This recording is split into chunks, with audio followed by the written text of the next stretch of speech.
In this video, we are going to build a complete real-time heart rate monitoring system using the ESP32. In this project, we will measure the heartbeat using a pulse sensor, process the signal using the ESP32's ADC, and display both the live heartbeat waveform and the calculated BPM on a 1.3-inch OLED display. The OLED display used in this project is based on the SH1106 controller, which gives us a larger and clearer screen compared to the commonly used 0.96-inch displays. In this tutorial, I will explain everything step by step, starting from the hardware connections, pulse sensor working principle, ESP32 ADC configuration, and finally how we detect heartbeat accurately and calculate BPM in real time. We will also draw a live heartbeat waveform on the OLED display so you can visually see how the pulse signal looks in real time, just like in professional medical devices. To evaluate the performance of this system, I will also compare the heart rate readings with my Apple Watch so we can see how accurate this ESP32 based heart monitor really is. To ensure accurate readings, we are using proper rising edge detection and time window based BPM calculation, which helps avoid false triggers and double counting of heartbeats. This project is perfect for beginners who want to learn ESP32 and embedded systems, as well as for advanced learners interested in biomedical or IoT based health monitoring projects. So if you are interested in electronics, IoT or ESP32 based real world projects, make sure you watch this video till end. Now without wasting any more time, let's get started with our ESP32 based heart rate monitoring using a 1.3-inch OLED display. Before we begin, I would like to briefly introduce Altium. Altium is a leading provider of innovative PCB design software and tools that are transforming the electronic industry worldwide. It is widely used by professionals and companies for high quality PCB design. Altium offers some amazing features like advanced interactive routing with auto completion, any angle routing, bus routing, phase and length tuning, and follow me routing, and many more. These powerful tools make Altium an ideal choice for PCB designers and electronic companies. And if you are a student from India and want to become job ready in electronic design, you should definitely check out Altium Student Lab. With Altium Student Lab, you get free access to Altium Designer and Altium 365, which allows you to collaborate with your classmates and teammates just like professionals. And you can also earn industry recognized certificate accepted by top electronics companies in India. It's a great way to boost both your skills and your resume. All you need to do is sign up using your university email ID and you can get started completely free. Learn real world PCB design skills that actually lead to real jobs. Another big advantage of Altium Student Lab is that you can get free access to PCB design courses, university level curriculum, and certified courses from Altium Education. On the top of that, you also get free access to the Power Analyzer by Keysight, which is an excellent tool to understand and analyze power integrity in your designs. This is truly an amazing opportunity to gain industry recognized and professional level PCB design skills. Thanks to Altium for sponsoring this video. For more details, check out the link in the description below. Before moving ahead, let's quickly understand how the pulse sensor actually works. A pulse sensor works on the principle of photoplethysmography, also known as PPG. Inside the sensor, there is an LED and a light sensitive component, usually a photodiode or phototransistor. When we place a finger on the sensor, the LED shines light into the skin. Every time the heart beats, the amount of blood flowing through the finger slightly increases, and this changes how much light is absorbed and reflected. These tiny changes in reflected lights are detected by the photodiode and converted into a small analog electrical signal. This analog signals contains peaks that correspond to individual heartbeats, but it also includes noise due to finger movement and ambient light. That is why we process this signal using the ESP32's ADC pin, that is analog to digital converter pin. Apply a threshold and use edge detection to accurately detect each heartbeat. Once the heartbeats are detected, we simply count them over a fixed time window and convert that value into beats per minute or BPM. So in the simple terms, the pulse sensor converts changes in blood flow into an electrical signal and the ESP32 converts that signal into a heart rate value.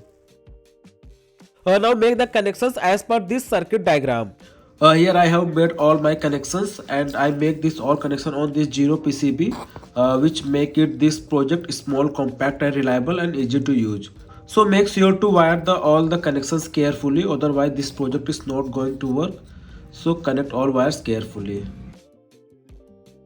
Now let's understand the code step by step. Don't worry, it's simple and very practical. First we include the required libraries. Here we are using the wire library for I2C communication, Adafruit GFX for graphics functions and Adafruit SH110X for the 1.3-inch OLED display. Then we create the OLED display object named Technolab. This is a 128 by 64 pixel SH1106 display connected over I2C. Next, we define the pulse sensor pin.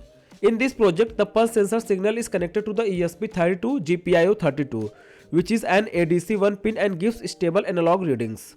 And after that, we define a threshold called high pulse. Whenever the analog signal goes above this value, we treat it as a heartbeat event. This value depends on your sensor and finger placement. So we will tune it after checking the serial readings. Now we declare some variables for drawing the live waveform on the OLED. We use X as the current X-axis position and SX and SY to store the previous points. So we can draw a continuous line graph. We also declare S value to store the raw ADC reading and value for a scaled value that fits nicely on the OLED screen. Then we define variables for BPM calculation. We store the start time of a measurement window in a window start, count the number of detected beats in a beat count, and finally store the calculated BPM in BPM. Now let's look at the splash screen function. Here we clear the display, set the text color, and print Technolab and creation on the screen. We keep it visible for 2 seconds and then clear the display again. This gives a nice branded startup screen for the project. Now inside the setup function, we start serial communication at 15200 baud rate, so we can monitor the pulse sensor values on the serial monitor too. Then we initialize I2C using wire.begin function. On ESP32, GPIO21 is SDA and GPIO22 is SCL. And after that, we initialize the OLED display at I2C address 0x3C.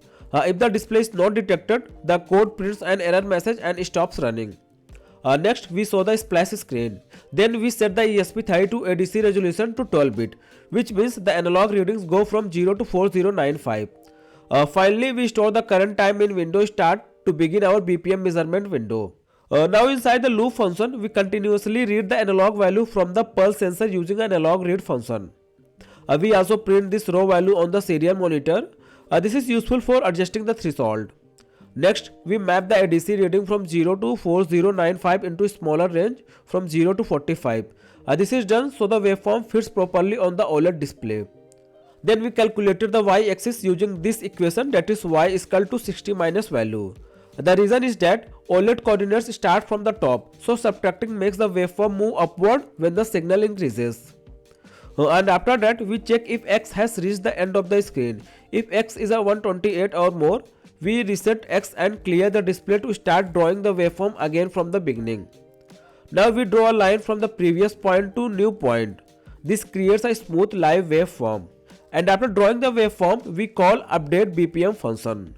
In this function, we use rising edge detection. This means we count a heartbeat only when the signal crosses the threshold from below to above. This is very important because without edge detection, the same heartbeat could be counted multiple times while the signal stays above the threshold. We also add a 250 milliseconds refractory delay. This prevents double counting due to noise or signal bouncing. Then we calculate BPM using a time window. In our code, we are using a 10 seconds window. So every 10 seconds, we convert the beat count into BPM by multiplying it by 6. For example, if we detect 12 beats in a 10 seconds, the BPM becomes 12 times 6, which is 72. Finally, we call draw header function. This function prints BPM and the current BPM value at the top of the OLED display.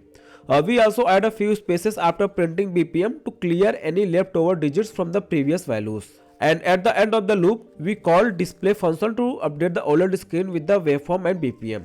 So that's all about the explanation of this code. Now hit upload button after selecting the right board and right communication port. Now let's test the project in real time. Here I have placed my finger properly on the pulse sensor, and as you can see on the OLED display, the live heartbeat waveform has started appearing. Along with the waveform, the BPM value is also being calculated and displayed in real time. One important thing to note here is that the pulse sensor does not give perfect accurate readings instantaneously. It usually takes around 5 to 6 seconds for the sensor to stabilize and lock into the actual heartbeat pattern. During these first few seconds, the BPM value may be fluctuate slightly, which is completely normal. Once the signal becomes stable, you can see that the BPM value also becomes steady and consistent. This happens because the system needs enough heart rate samples within the time window to calculate an accurate BPM. You can also notice how the waveform changes slightly if I move my finger.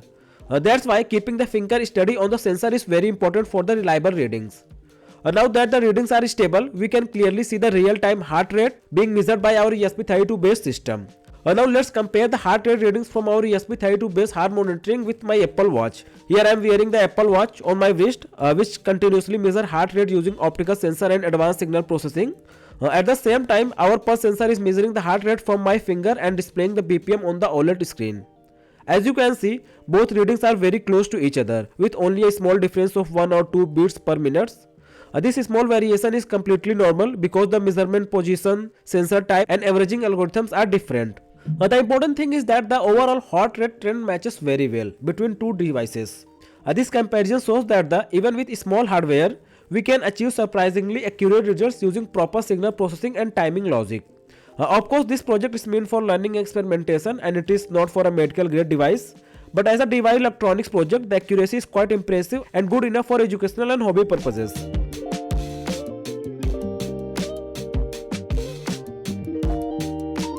So this was our ESP32 based heart rate monitoring system using a pulse sensor and a 1.3-inch OLED display.